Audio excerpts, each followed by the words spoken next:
તો અજાતિવાદમાં જાતિ એટલે જન્મ, અજાતિ એટલે જેમનો જન્મ નથી, તો એવો વાદ.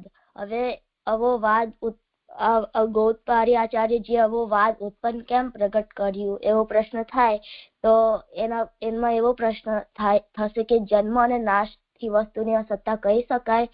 તો આ સાચું લાગે કે માટલું ફૂટી ગયું તો એ માટલું નથી. તો નૈયાયિકો એવું માનવું પડ્યું કે જન્મ પહેલા એ વસ્તુ નોન એક્ઝિસ્ટન્ટ કે એની અસત્તા હતી.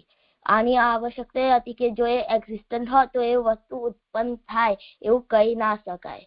પણ સાંખ્ય આની અસ્વીકાર કરે છે. એવું માને છે કે જે મેટર હતું એ તો છે જ, ખાલી નામ અને રૂપ બદલે છે, કે અવસ્થા કે ફેઝ બદલે છે. કે માટલું એ માટીના લંબથી બનેલું છે, તો એ માટીનો લંબ એ ખાલી આ માટીનો લંબ એ ખાલી આકાર બદલ્યું અને માટલું બન્યું. એનું ખાલી વસ્તુ તો સેમ જ છે, ખાલી એનું આકાર અને નેમ ચેન્જ થયું, એનું નામ અને સ્વરૂપ બદલ્યું. તો કાર્ય એટલે ઉત્પન્ન થતા પહેલા કારણ એટલે કાર્ય એટલે ઉત્પન્ન થતા પહેલા કારણ અવસ્થામાં એનું અસ્તિત્વ છે.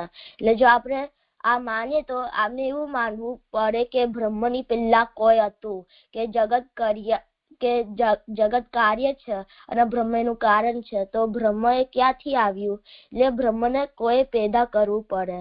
હવે અજાતિવાદને જોઈએ તો એવું કે છે કે બ્રહ્મના રિલેશનમાં કોઈ ઉત્પત્તિ છે જ નહીં. બ્રહ્મ અજાત છે, એટલે જેમનો જન્મ થતો નથી, એટલે બિગિનલેસ અને એન્ડલેસ છે, એટલે અનાદિ અને અનંત એવા બ્રહ્મ છે. તો જન્મ અને નાશનો કોઈ પ્રશ્ન જ નહીં રહેતો. હવે પ્રશ્ન થાય કે જગતમાં ઉત્પન્ન અને નાશ થાય તો એનું શું વ્યવસ્થા છે? તો એવું ગૌડપાદ આચાર્યજી એવું સમજાયું કે આ જગતનું અસ્તિત્વ છે જ નહીં, આ ખાલી આમની મનની કલ્પના જ છે. તો આમાં ઉત્પત્તિ કે નાશનો કોઈ પ્રશ્ન ઉભો થતો નથી. હવે આ સિદ્ધાંતના સપોર્ટ માટે સત્તાત્રયનો એક સિદ્ધાંત કીધો. તો સત્તાત્રય એટલે સ્ટેજીસ ઓફ રિયાલિટી. તો 3 પ્રકારના સત છે સત્તા: પરમાર્થતા સત, વ્યવહારિક સત અને પ્રતિભાસ સત. તો પરમાર્થતા સતમાં એવું કહ્યું કે એબ્સોલ્યુટ રિયાલિટી, એટલે જે બ્રહ્મ તત્વ છે એ એબ્સોલ્યુટ છે ને, એટલે એમની જન્મ કે નાશ થતો નથી, એ અજાત છે. એટલે અજાત હોવાના કારણે એનો કશો ઓરિજિનેશન નથી, એ ફોર એવર છે. હવે વ્યવહારિક સત એટલે જગતમાં જે ઉત્પત્તિ અને નાશ જે દેખાય છે એ વ્યવહારિક સત છે, એટલે એનો કશો ફેર થવાનો નથી, ખાલી થવા દેવાનું જગતમાં ઉત્પત્તિ અને નાશ જે થાય છે.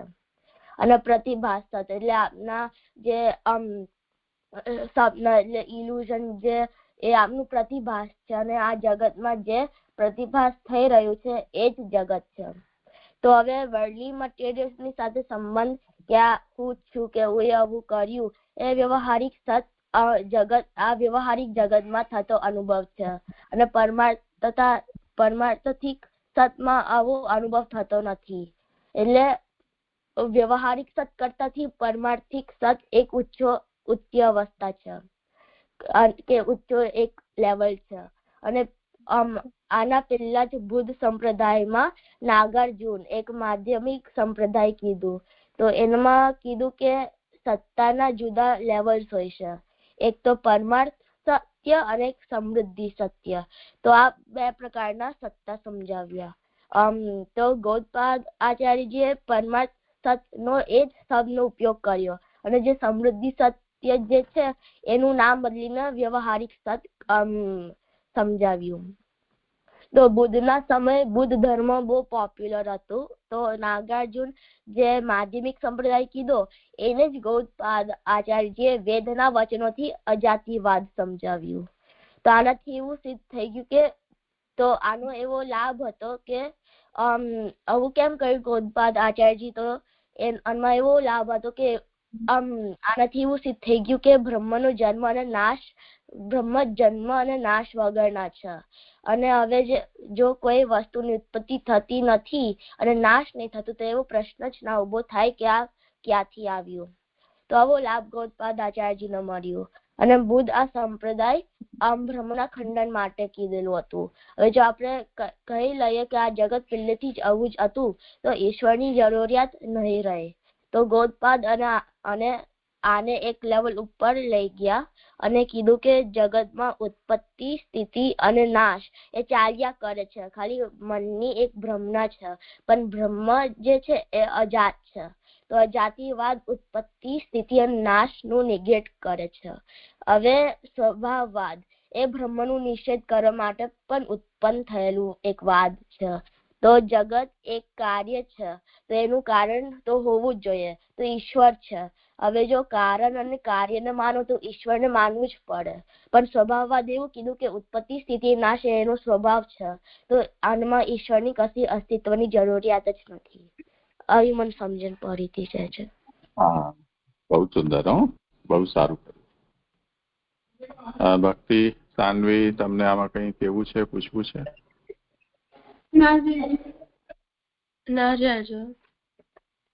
સારું, ચાલો તો કરો આગળ. હવે અર્પણ બહુ જોરદાર કર્યું તે, એકદમ સ્મૂથ. હા. પ્રતિત્ય સમુત્પાદવાદ કહેવાતા કોઈ પણ એક જ કારણથી કહેવાતું કોઈ પણ કાર્ય ક્યારેય ઉત્પન્ન થઈ શકતું નથી. ઘણા બધા હેતુઓ ભેગા થાય એટલે પ્રતિત્ય, તો જ કોઈક એક કાર્યના પ્રગટ સમુત્પાદ થવાનો આભાસ થતો હોય છે. આમ જ બુદ્ધ ભગવાનનો ઉપદેશ્યો હતો. અને મને એવી સમજણ પડી કે આજે પ્રતિત્ય સમુત્પાદવાદ એ બુદ્ધ ભગવાને પ્રગટ કરેલો એક વાત છે. અને એમાં એવું કહે છે કે ખાલી એક જ કારણથી એક કાર્ય ઉત્પન્ન થતું નથી. ઘણા બધા કારણો જોઈએ એક કાર્યને પ્રગટ કરવા માટે. તો ઘણા બધા કારણ ભેગા થાય એટલે પ્રતિત્ય, તો જ એક કાર્ય પ્રગટ હોઈ શકે છે, જેનો મતલબ થાય છે સમુત્પાદ. તો આવી મને સમજણ પડી હતી છે. આનું કોઈ ઉદાહરણ તું આપી શકે સમજાવવા માટે? જેમ આપણી પાસે અત્યાર સુધી કાર્યકારણના જે મોડેલ છે એમાં તો આપણને એપરન્ટલી દેખાય છે ને કે આનાથી આના કારણે આમ થયું. તો માટીથી ઘડો કે તંતુથી વસ્ત્ર, કપડું, તો આમાં તો આપણે કોઈ એક જ વસ્તુને કારણ તરીકે કે બે ચાર વસ્તુને આપણે કારણ તરીકે એને કહીએ છીએ અને એનાથી કાર્ય ઉત્પન્ન થાય છે એવું આપણે જોઈ પણ રહ્યા છીએ. તો પ્રતિત્ય સમુત્પાદ છે એ આનાથી અલગ કેવી રીતે કહી રહ્યું છે?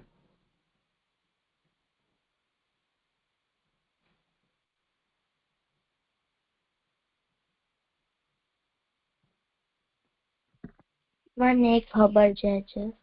નથી ખબર? અચ્છા, કઈ વાંધો. ચલો, और कोई बताओ.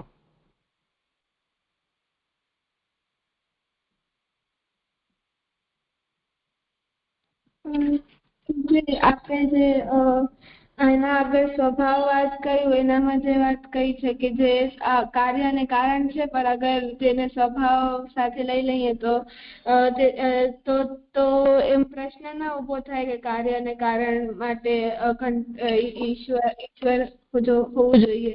તો એના સાથે આ વાતને આપણે એમ કહી શકીએ ને કે આ કાર્ય અને કારણ એટલે એક કાર્યને બનાવવા માટે ઘણા બધા હેતુઓ, ઘણા બધા કારણની જરૂરિયાત પડે છે. તો સ્વભાવ એક સ્વભાવ એટલે એના માટે એમ ઈશ્વરની જરૂર નથી હોતી.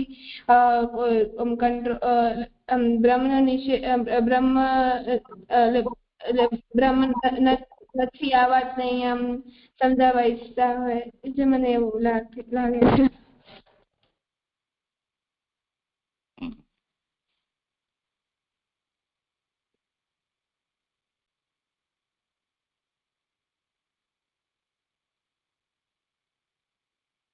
સાનવી,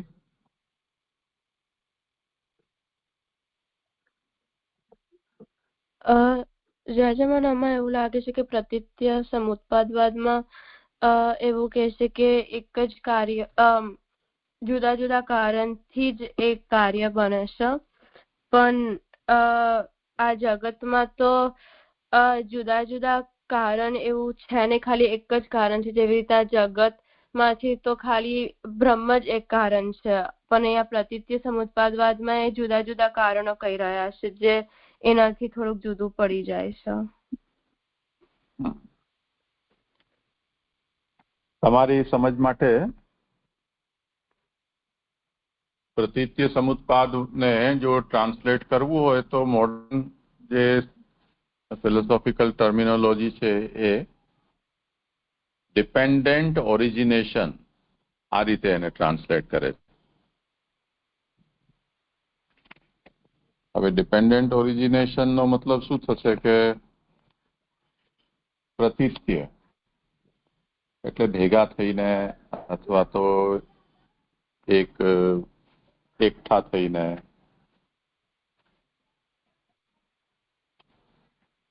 સંસ્કૃતમાં એને એ રીતે ટ્રાન્સલેટ કરે છે કે ઇદમ સતિ ઇદમ ભવતી, આવું જો હોય તો આવું થાય. તો જો આવું હોય તો આવું થાય. તો જે થાય છે એ કોઈકના ઉપર ડિપેન્ડ કરે છે. આપણે આના પહેલા જે વાત જોઈ સ્વભાવવાદ અને અજાતિવાદની,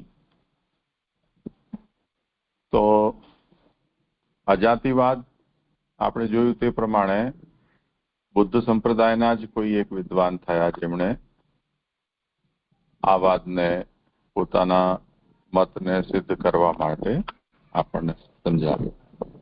એમનો મત હતો શૂન્યવાદ, બધું શૂન્ય છે એટલે કમ્પ્લીટ એબ્સન્સ. બાકી જે કંઈ પણ છે એ બધું આપણું મેન્ટલ કન્સ્ટ્રક્શન છે. તો બધી વસ્તુઓ ભ્રાંતિ છે આપણી, અને મૂળમાં તો શૂન્ય જ તત્વ છે. એ વાતને સમજાવવા માટે એમણે એ મતને પ્રસ્તાવિત કર્યો. હવે ફરીથી આપણે જોયું કે જેને એમણે સમૃદ્ધિ સત્ય નામ આપ્યું, ગૌડપાદાચાર્ય જેને વ્યાવહારિક સત્ય તરીકે કહ્યું. તો આપણે બધા તો આ જગતમાં રહી રહ્યા છીએ એ ગૌડપાદાચાર્યના મત અનુસાર વ્યવહારિક સત્ય છે. નાગાર્જુનના મત પ્રમાણે આપણે સમૃદ્ધિ સત્યમાં છીએ. તો જે પણ હોય તે પારમાર્થિક હોય કે વ્યાવહારિક હોય કે સમૃદ્ધિ હોય, પણ પ્રશ્ન તો એ થશે ને કે ભાઈ સમૃદ્ધિ સત્યમાં જો કોઈ વસ્તુ કારણ વિના ઉત્પન્ન ન થતી હોય તો કંઈક કારણ છે ને કંઈક કાર્ય છે, એટલું તો આપણને માનવું જ પડશે. ભલે ને અર્થ સત છે એના વિષયમાં આ વાત લાગુ ન પડતી હોય. તો એ સમજાવો કે કેવી રીતે કોઈ વસ્તુ કારણ બને છે, કેવી રીતે કઈ વસ્તુ કાર્ય બને છે. તો બુદ્ધ ધર્મ એ વિષયમાં આપણને એમ સમજાવે છે કે જે પણ કારણ અને કાર્ય છે એ પ્રતીત્ય સમુત્પાદ છે. કારણ બધા પ્રતીત્ય છે અને કાર્ય છે સમુત્પાદ છે. પણ ખરેખર જે પ્રતીત્ય સમુત્પાદ એટલે કેટલાક કારણો ભેગા થાય અને એનાથી કંઈક કાર્ય આપણને પેદા થતું દેખાય છે. એ ખરેખર કંઈ પેદા થતું નથી, પણ આપણને એવો આભાસ થાય છે કે કંઈક પેદા થયું. ખરેખર તો આ બધી વસ્તુઓ છે એ કંઈ પણ સ્થિર નથી, એવર ચેન્જિંગ છે. એને કારણે એમાં જે સ્થિરતા આપણને દેખાય છે એ આપણી ભ્રાંતિ છે. તો એ સંબંધમાં જો આપણને કોઈ પણ વસ્તુ એક ઉદાહરણ તરીકે લઈએ કે એ કંઈક કાર્ય છે એટલે પેદા થયું છે, કોના કારણે પેદા થયું? આપણે જેમ બહુ જ ઇઝીલી માટલું કોણે બનાવ્યું, ચલો બતાવો, તો આપણે ઝટથી બોલી દઈશું કુંભારે બનાવ્યું. આ જગત પણ એક મોટું માટલું છે, કોણે બનાવ્યું હશે?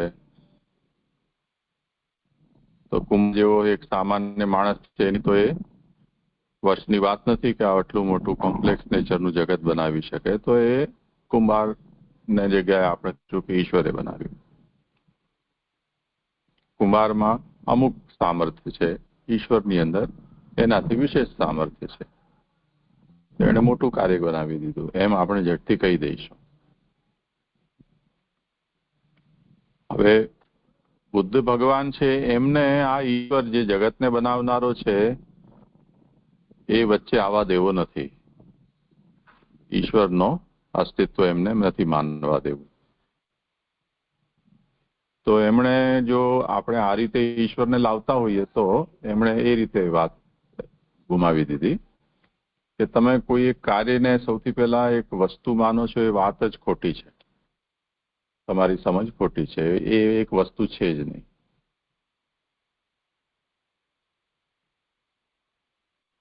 બીજું, એ વસ્તુને તમે એક માનો છો એટલે એનું કારણ પણ કોઈ એક હોવું જોઈએ એવું તમે ધારી લીધું છે. તો એવું પણ પોસિબલ નથી. કેમ કે તમે જે લોકો પણ કારણ માનો છો, જેમ આપણે એરિસ્ટોટલના એક્ઝામ્પલમાં જોયું કે મટીરિયલ કોઝ હોય ને એફિશિયન્ટ કોઝ હોય, પછી ફોર્મલ કોઝ હોય, પછી ફાઇનલ કોઝ હોય. તો જે લોકો પણ વિચારે છે એ કારણો કેટલા બધા વિચારો છો. તો કોઈ એક વસ્તુ તો કારણ બનતી નથી. તાર્કિકો છે આપણા, એ લોકોએ પણ એ જ કહ્યું કે ઉપાદાન કારણ હોય, નિમિત્ત કારણ હોય, કર્તા કારણ હોય. 3 કારણ તો તમે પણ માની લીધા. તો કોઈ એક વસ્તુને તમે કારણ તરીકે જે માનવાનું વિચારો છો એવું કંઈ હોતું નથી. એટલે મલ્ટિપલ ફેક્ટર્સ કે મલ્ટિપલ ઇવેન્ટ્સ છે એ બધા આના પહેલા હોય છે. ને પણ બધું કંઈ પણ ફિક્સ નથી હોતું, સ્થિર નથી હોતું, એવર ચેન્જિંગ હોય છે. એ વાતને જો આપણને ઉદાહરણથી સમજવી હોય તો જેમ મોડર્ન સાયન્સ એમ કહે છે કે જેમ આપણા પૃથ્વી ગ્રહ છે, તો આ પૃથ્વી ગ્રહમાં આપણે બધા જીવિત છીએ. તો આ ગ્રહ એવો છે કે એમાં જળ અને ચેતન બંનેની ઉત્પત્તિ છે. એટલે બંને કોએક્ઝિસ્ટ કરે છે. અત્યાર સુધી આપણે જ્યાં સુધી પહોંચી શક્યા છીએ તો એમાં સાયન્ટિસ્ટને હજી સુધી કોઈ જગ્યાએ બીજા કોઈ એવા ગ્રહ પર જીવ મળ્યો નથી. ઇવન જે આપણો જે સૂર્યમંડળ છે સિસ્ટમ, એમાં પણ હજી સુધી કોઈ જીવ કોઈ જગ્યાએ મળ્યું નથી. તો આપણે અહીંયા જીવ કેવી રીતે ઉત્પન્ન થયો? સાયન્ટિસ્ટ છે ન તો શાસ્ત્રને માને છે, ન ઈશ્વરને માને છે, ન કોઈ ધર્મને માને છે. પણ જળ અને જીવ તો સ્પષ્ટ રૂપથી દેખાઈ જ રહ્યા છે. કોન્શિયસ અને અનકોન્શિયસ બંને પ્રકારની વસ્તુઓ તો દેખાય જ છે. અને બીજા જે આપણે જ્યાં જ્યાં જઈ આવીએ છીએ, મંગળ છે કે ચંદ્રમા છે, તો એ બધામાં તો એવી કોઈ જીવ સૃષ્ટિ નથી દેખાતી. તો આ એક મોટો પ્રશ્ન છે કે એવી રીતે શું વાત છે કે અહીંયા જીવ છે અને બીજે ક્યાંય જીવ નથી. તો એ લોકોએ ઘણા બધા એનો વિચાર કર્યા. એક સૌથી વસ્તુ એ છે કે જેમ અત્યારે એમણે અહીંયા વિચાર કર્યો, આપણે જ્યાં છીએ ત્યાંનું જે ટેમ્પરેચર છે, ત્યાંનું જે એટમોસ્ફિયર છે, સાથે સાથે આપણા પ્લેનેટ ઉપર જે પાણીની ઉપલબ્ધિ છે, એ સૌથી મોટું ફેક્ટર છે કે જેને કારણે અહીંયા હોઈ શકે કે એને કારણે આપણે અહીંયા જીવ અસ્તિત્વમાં છે. બીજું, આપણે એ વાત જાણીએ છીએ કે આપણા પૃથ્વી ગ્રહમાં પણ કોઈક સમયે આઈસ એજ હતો જેના ઉપર તેઓ બચ્ચાઓની એવી એનિમેટેડ મૂવી બની હતી. તો ત્યારે એવી સ્થિતિ આવી હતી કે યુરોપથી કોઈને અમેરિકા જવું હોય તો પગે ચાલીને એને જઈ શકાય, એવી જાતનો તે વખતે પરિસ્થિતિ બની હતી. એટલે બધું જ જામી ગયું હતું. તો બહુ ઓછી જીવ સૃષ્ટિ અહીંયા બચી હશે. હવે એ જે બરફ થઈ ગયું એ પાણીનું જ તો બરફ થયું. તો પાણી ક્યાંથી આવ્યું? પાણી તો આપણે જોઈએ છીએ કે ઉપર વરસાદ વરસે છે એનાથી જ આવે છે. તો સમુદ્રો આટલા મોટા ભરાઈ જાય, 70% પાણી છે એમ જે કહેવાય છે, એટલું બધું પાણી જો વરસે તો કેટલો સમય લાગે કે ત્યાંથી આખા સમુદ્ર ભરાઈ જાય? કેમ કે અત્યારે જે આપણે પૃથ્વીના અંદર ડ્રીલ કરીને જોઈએ તો ત્યાં કોઈ એવું એટલું બધું પાણી આપણને ન જોવા મળે કે જે પાણી કોઈ બોર કરીને બહાર કાઢી શકે ને પંપ કરી શકે અને બહાર ખાલી ખાડાઓ ભરી શકે બધા. તો પાણી તો વરસ્યું હશે, તો એ પાણી ક્યાંથી આવ્યું એટલું બધું?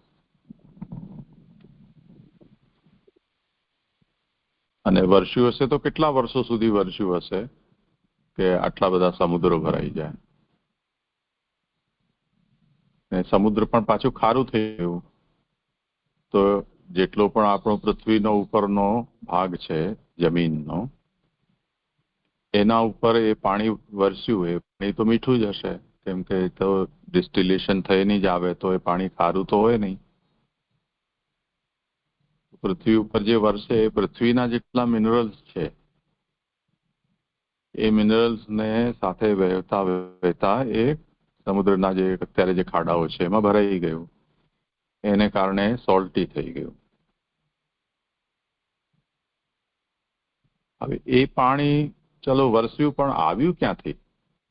કેમ કે આપણે જો મંગળમાં જઈએ કે ચંદ્રમામાં જઈએ અને જે બીજા પણ અત્યારે બુધ વગેરે ગ્રહો છે એને આપણે જોઈએ તો એના ઉપર કોઈ જગ્યાએ પાણી તો નથી. તો પૃથ્વી ઉપર આવ્યું ક્યાંથી પાણી? એ બહુ મોટો એક કોયડો છે, પ્રશ્ન છે.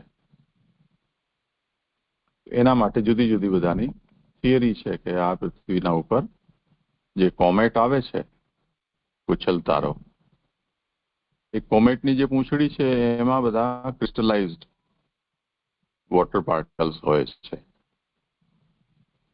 અને એ વોટર પાર્ટિકલ્સ છે એ જ્યારે જ્યારે પણ ચક્કર મારતા મારતા એના વચ્ચે પૃથ્વી આવી જાય તો એના ઉપર એ ગ્રેવિટી છે પૃથ્વીની, એ પાર્ટિકલ્સને પોતાની અંદર ખેંચી લે. તો જ્યારે પૃથ્વીનું ફોર્મેશન પીરિયડ ચાલતું હશે તો જેમ ગોલ ગોલ ચક્કર ફરતી વસ્તુ છે એ એના ચક્રાવામાં જે વસ્તુ આવે એને પોતાની અંદર સમાવી લે અને એનો દડો બનાવી લે. એવી રીતે પૃથ્વીની જે ગ્રેવિટી છે આ બધી વસ્તુઓને પોતાની અંદર ખેંચી લીધી છે. એમાં બધા વોટર પાર્ટિકલ્સ પણ ક્યારે ને ક્યારે પૃથ્વી પર આવી ગયા. તો એ કરોડો વર્ષ સુધી પ્રક્રિયા ચાલી હશે. એટલે એ જે પાણી આવી ગયું તે આવી ગયું અને આપણામાં કેદ થઈ ગયું. આજની તારીખમાં આઉટર સ્પેસમાંથી પૃથ્વીમાં કંઈ પાણી ટપકતું હોય એવું સંભવ નથી. કેમ કે હવે તો એના ફરતે આખું એટમોસ્ફિયરિક ફિલ્ડ આખું 7 લેયર્સ છે એના થઈ ગયા. તો કેટલાય કિલોમીટરો સુધી એ બધું એકદમ પેક થઈ ગયું એનું ઢક્કણ. હવે જો પૃથ્વીના અંદર આપણા ઉપર કંઈક પણ આવે તો એસ્ટરોઇડ વગેરે જે પડતા હોય, ઉલ્કાઓ જેને કહેવાય, બહુ મોટા મોટા થરો હોય જે આકાશમાં હજી પણ છૂટા ફરે છે, એ ભૂલ્યા ભટકે આવીને આપણા એટમોસ્ફિયરમાં આવે અને ફ્રિક્શનથી એનો ભૂકો થઈ જાય, બળી જાય તો રાખ થઈ જાય. અને એ બધી રાખ કે રેતી કે થોડા ઘણા કાંકરાઓ છે આપણા ઉપર પડતા હોય. તો બહારથી તો એટલી જ વસ્તુઓ આવે છે, પાણી તો આવી શકે એવું નથી. તો હવે પાણી છે એ મેજર ફેક્ટર છે.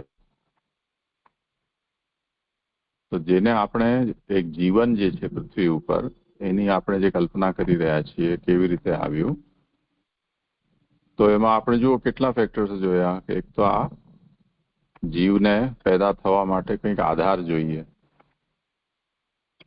હવામાં કે આગમાં તો જીવ રહી ન શકે, કે વેક્યુમમાં પણ રહી ન શકે, કેમ કે આપણી જે સિસ્ટમ છે એના માટે આપણને પાણી પણ જોઈએ, શ્વાસ માટે પ્રાણ પણ જોઈએ, હવા પણ જોઈએ, અને આપણે ફ્રીઝ ન થઈ જઈએ આ માટેનું જે અનુકૂળ ટેમ્પરેચર છે તે પણ જોઈએ.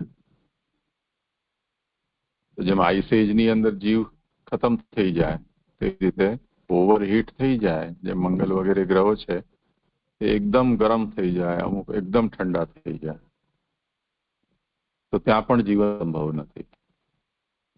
તો જ્યારે પૃથ્વીનું ફોર્મેશન થયું, હોઈ શકે કે તે વખતે પૃથ્વી સૂર્યના કેટલા નજીક હશે કે કેટલી દૂર હશે, પણ એટલી દૂર હોય કે જેના કારણે સૂર્યનો પ્રકાશ પહોંચતા પહોંચતા એવો ઠરી જાય કે અત્યારે આપણને જેટલા સેલ્સિયસ કે ફેરનહીટ આપણા પૃથ્વી ઉપર આપણને મળે છે ગરમી, એ ગરમી જો ત્યાં ન જળવાય તો પાછું જીવન સંભવ ન થાય. તો સૂર્યથી એટલો ડિસ્ટન્સ પણ જરૂરી છે. બીજું, અહીંયાની હીટ અહીંયાથી બહાર ન જતી રહે, અને સૂર્યની હીટથી આપણે ફરી પાછા એટલા તપીને લાલચોળ ન થઈ જઈએ કે અંદર બધું છે એ ભસ્મ થઈ જાય, અથવા અંદર જે હીટ છે એ બહાર નીકળીને બધું ઠંડુ ન થઈ જાય. તો જેમ થર્મોસમાં હોય એવી જાતની એક અવ્યવસ્થા છે એ પણ પૃથ્વીને જરૂરી છે, જેને કારણે અત્યારે આપણે સમશીતોષ્ણ વાતાવરણની અંદર રહ્યા છીએ. તો એ પણ જરૂરી છે. બીજું, જેમ ડાયનોસોર ખતમ થઈ ગયા એનું કારણ આ લોકો બતાવે છે કે એના ઉપર કોઈ કેટલો મોટો એસ્ટરોઇડ આવીને પડ્યો, એને કારણે આખી પૃથ્વી ઉપરની જીવ સૃષ્ટિ છે ખતમ થઈ ગઈ મોટી. તો ડાયનોસોરના ફોસિલ મળે છે એટલે આપણને એને કલ્પના નથી માનતા. અહીંયા વડોદરામાં બહુ સુંદર એનું ફોસિલ છે, મેમથનું પણ છે, વેલનું પણ છે. તો આપણે અહીંયા ડાયનોસોર તો હતા, હાલોલની પાસે બાલાસિનોર, પછી ઈડર, આ બધા ક્ષેત્રમાં અત્યારે પણ ડાયનોસોરના બધા ફોસિલ્સ મળે છે. તો એ સૃષ્ટિ તો હતી, પણ કોઈક મોટો એટલો ઉલ્કાપિંડ છે એ પૃથ્વી ઉપર પટકાયો કે એને કારણે આ બધી જીવ સૃષ્ટિ છે એક સાથે ખતમ થઈ ગઈ. તો હવે પૃથ્વી જે છે એ જ્યારે બનતી હતી તે વખતે દરેક કોઈ પણ ગ્રહપિંડ જ્યારે બને તે વખતે એના ઉપર એના આસપાસ આવા અંતરિક્ષમાં ફરતા રહેતા પથ્થરો, ઉલ્કાઓ, એસ્ટરોઇડ છે એ બધા એના ઉપર પટકતા રહેતા જ હોય છે, કેમ કે જો એની ગ્રેવિટીના રેન્જમાં કંઈ પણ આવ્યું તો એ ખેંચી લે. તો ફોર્મેશનના પીરિયડમાં તો ઘણા બધા હોય છે, અને અત્યારે પણ જો આપણે થોડાક વધારે આગળ જઈએ પૃથ્વી ગ્રહથી, સૂર્યથી દૂર, તો કરોડો અરબોની સંખ્યામાં, બિલિયન્સની સંખ્યામાં કે ટ્રિલિયન્સની સંખ્યામાં એવા એસ્ટેરોઇડના બેલ્ટ અંતરિક્ષની અંદર હોય જ છે, જે હજી પણ ચક્કર મારી રહ્યા છે. એ લોકો એટલા માટે ચક્કર મારી રહ્યા છે કે એ લોકો કોઈ મોટા ગ્રહના હડફેટમાં આવ્યા નથી. જો આવી જાય તો એ ગ્રહના ઉપર પટકાય. અત્યારે એવું કહી રહ્યા છે કે 2-3 વર્ષમાં ચંદ્રમા ઉપર બહુ મોટો કોઈ એક ઉલ્કાપિંડ પડવાનો છે, અને જો એ પડે તો ચંદ્રમા ઉપર જેમ અત્યારે દાગ દેખાય છે એવી રીતે બીજો દાગ પણ પડી જશે, અને એમાંથી એટલું બધું બહાર મલબો નીકળશે કે બની શકે કે પૃથ્વી ઉપર પણ આવીને પડે. તો આવી જાતની જે ઘટના છે એ નિરંતર થયા જ કરતી હોય છે. પણ પૃથ્વીને સદભાગ્ય આપણા કે આ બધી લાંબી પ્રક્રિયામાંથી પસાર થઈ ગયા પછી પૃથ્વીને હવે એવું કોઈ સંકટ રહ્યું નથી કે અંતરિક્ષમાંથી એના ઉપર કોઈ આવું આપત્તિ હવે આવે મોટી. તો જુઓ, હવે જીવનની સંભાવના માટે કેટલી બધી વસ્તુઓ જરૂરી છે કે સૂર્યથી આટલું ડિસ્ટન્સ હોવું, આમાં થોડું ઘણું પણ ડિસ્ટન્સમાં આગુ પાછું થઈ જાય તો યા તો પૃથ્વી ઉપર ગરમી વધી જાય યા ઠંડી થઈ જાય. બીજું, પૃથ્વીનો જે જન્મકાલ હતો તે વખતે તો પૃથ્વી એટલી ગરમ હતી કે એમાં જીવન સંભવ જ નહોતું. તો કેટલા કરોડો વર્ષમાં એ ઠંડી પડી અને પછી એના ઉપર જલ આવ્યું ત્યારે કંઈક જીવનની સંભાવના બની. હવે ગ્લોબલ વોર્મિંગને કારણે પોલાર જે સ્થાનો છે, એન્ટાર્કટિકા કે એ બધા, એ સ્થાનોનો આઈસ છે મેલ્ટ થઈ જાય તો પરિસ્થિતિ એ થાય કે અત્યારે જે સમુદ્ર છે એ સમુદ્રનો સરફેસ ઓર વધી જાય, એટલે 6-7 મીટર જેટલું વધી જાય. તો આપણે જે હેબિટેબલ જે એરિયા છે પૃથ્વીનો, એ બધા મેદાનો છે એ ખતમ થઈ જાય. એટલે જેટલા પણ કિનારા ઉપરના સેંકડો કિલોમીટર સુધીનો વિસ્તાર છે એ બધો પાણીમાં પાછો સમુદ્રમાં જતો રહેશે. એ વાત નક્કી છે. તો પૃથ્વીના જન્મથી લઈને અને જ્યારે અત્યારે જેટલો પણ કાલ જશે એમાં કેટલો ઓછો સમય છે કે જેટલાની અંદર આપણે મનુષ્યો એટલે ભૂચર પૃથ્વી ઉપર રહેનારા મનુષ્ય જે જીવો છે એનું અસ્તિત્વ અત્યારે છે. જલચરોનું જે થવાનું હશે એ થશે. પાણીમાં રહેનારાઓ રહી પણ શકે, હવામાં ઉડનારાઓને તો પાછી જમીન જોઈએ. જમીન હોય તો બિચારા એ લોકોને યા તો ફરી પાછા જેમ વેલ મછલી ને બધા મોટા મોટા પ્રાણીઓ છે એ લોકો ખાવાનું ઓછું પડતા પૃથ્વી ઉપર આવ્યા તો એ લોકોને પગ આવતા થઈ ગયા. પૃથ્વી ઉપરથી નિરંતર એમને ખતરો રહેતો અને ઉડવાને પ્રયત્ન કર્યા તો પાંખ થઈ.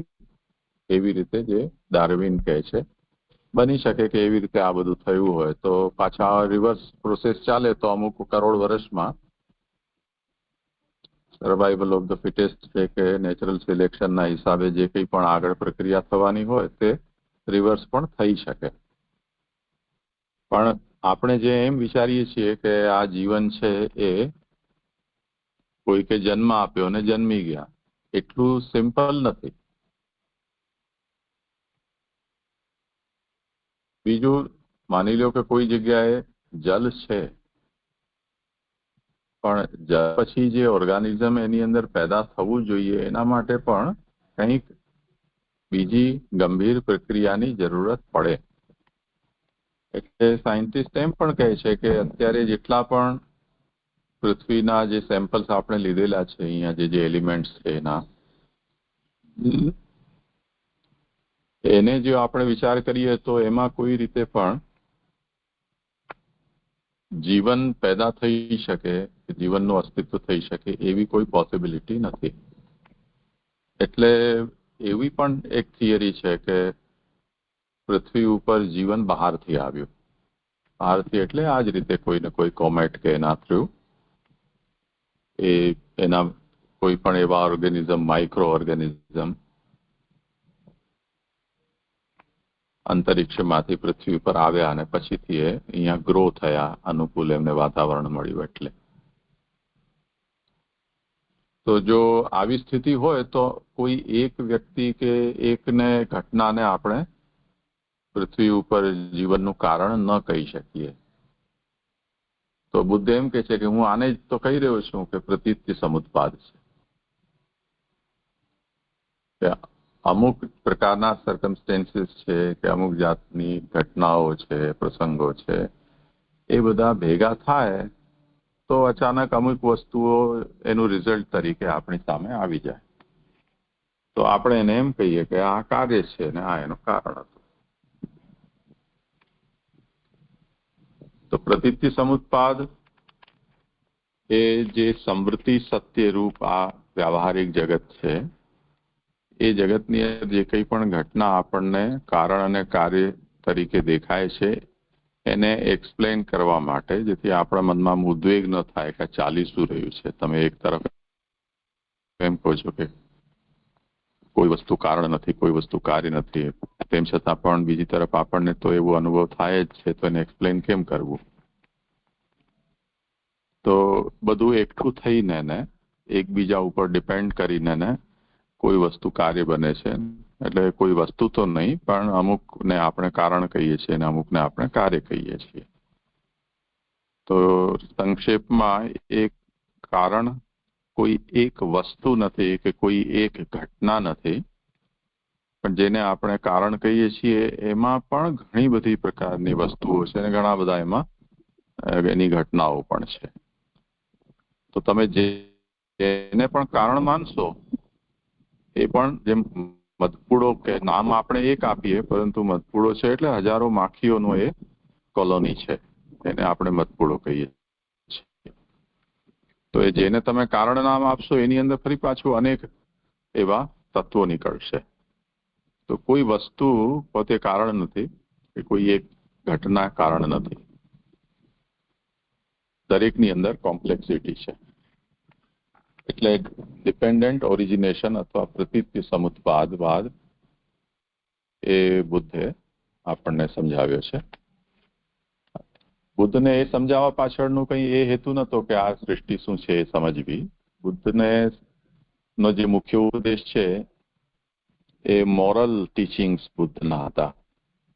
એમને કોઈ ઈશ્વરવાદ નતો સમજાવવો કે ભક્તિ કે જ્ઞાન કે કર્મ નતું સમજાવવું.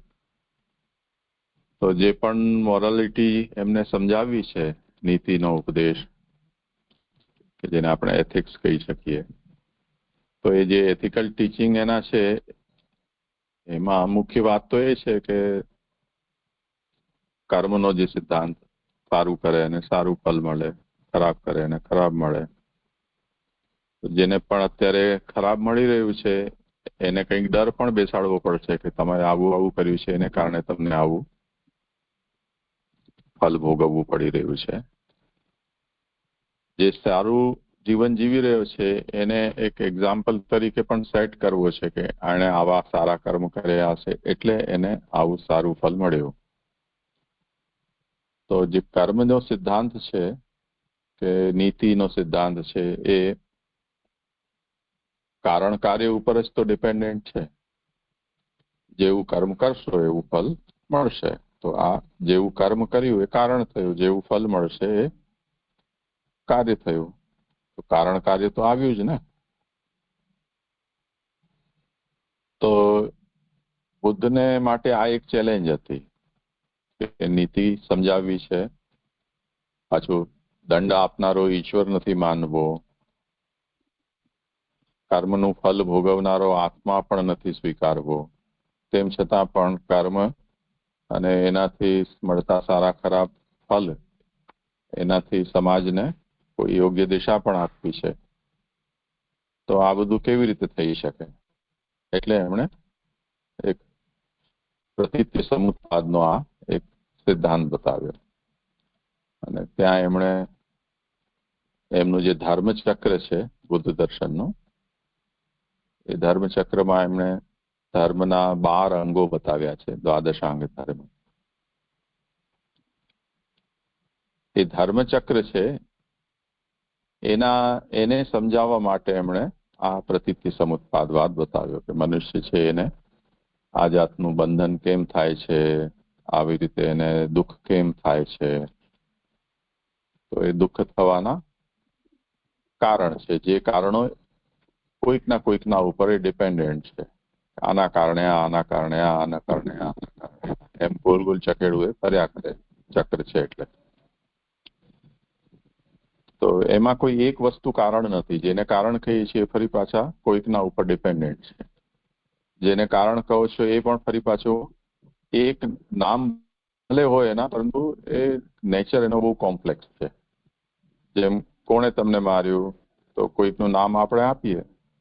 એ નામ ભલે એક વ્યક્તિ તરીકે હોય, પરંતુ એ આખું એક કોમ્પ્લેક્સ એન્ટિટી છે ને, એટલે એના હાથ, પગ, આંખ, નાક, બુદ્ધિ, અંદર માંસ, મજ્જા, અસ્થિ, એવી રીતે બધું કાઉન્ટ કરો તો એના કેટલા બધા કમ્પાઉન્ડ એનું નેચર છે, એસેમ્બલી છે.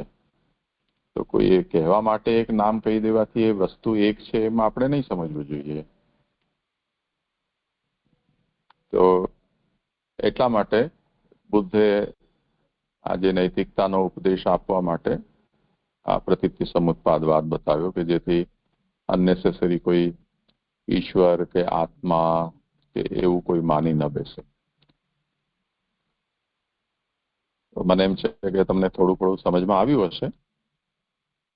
ખાસ કરીને મેં જે મુખ્ય એક્ઝામ્પલ આપ્યું છે એ પૃથ્વી ઉપર જીવન કેવી રીતે, એનું કારણ શું. તો એનો કોઈ એક આન્સર જેમ આપણને મોડર્ન એસ્ટ્રોફિઝિક્સ છે કે એસ્ટ્રોલોજર્સ છે એ લોકો આપણને એક કારણથી આ થયું હોય એવું નથી કહેતા. એના માટે મલ્ટિપલ રીઝન્સ આપણને બતાવે છે. તો એ પ્રતીત્ય એ બધા એક્સિડેન્ટલી પૃથ્વીના કેસમાં એ બધા કારણો એક સાથે ભેગા થઈ શક્યા કરોડો અરબો વર્ષના અંદર, તો જીવન અહીંયા સંભવ બન્યું. એમાં કોઈ પર્ટિક્યુલર એક વસ્તુને આપણે કારણ ન માની શકીએ. એટલે માન લો કે આપણે એમ કહીએ કે પાણી ન હોય તો જીવન ન હોય, તો એકલા પાણીથી શું થવાનું છે? કોમેટની અંદર પાણી છે પણ કોમેટમાં ક્યાં જીવન છે?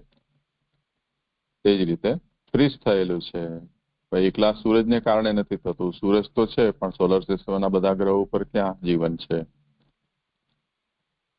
એટમોસ્ફિયર, તો આપણે ત્યાં એટમોસ્ફિયર છે એમ બીજા ગ્રહો ઉપર પણ એટમોસ્ફિયર છે, પણ એટમોસ્ફિયર જે પ્રકારનું અહીંયા છે એ પ્રકારનું ન હોય તો શું થાય?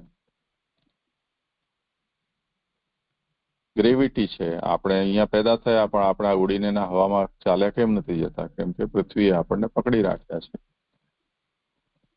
હવે એવી ગ્રેવિટી નાની મોટી બીજા ગ્રહો ઉપર પણ છે, પણ એ ગ્રેવિટી એટલી સફિશિયન્ટ નથી કે તમે જેમ ચંદ્ર ઉપર કૂદકો મારો તો 2-5 મીટર આપણે પૃથ્વી ઉપર જેમ ઓલિમ્પિકના અંદર હાઈ જમ્પ જે છે, જેમને ઓલિમ્પિક મેડલ મળતા હોય, ગોલ્ડ મેડલ, એનાથી ઊંચો કૂદકો આપણે સામાન્ય વ્યક્તિ છે એ ચંદ્ર ઉપર મારી શકે.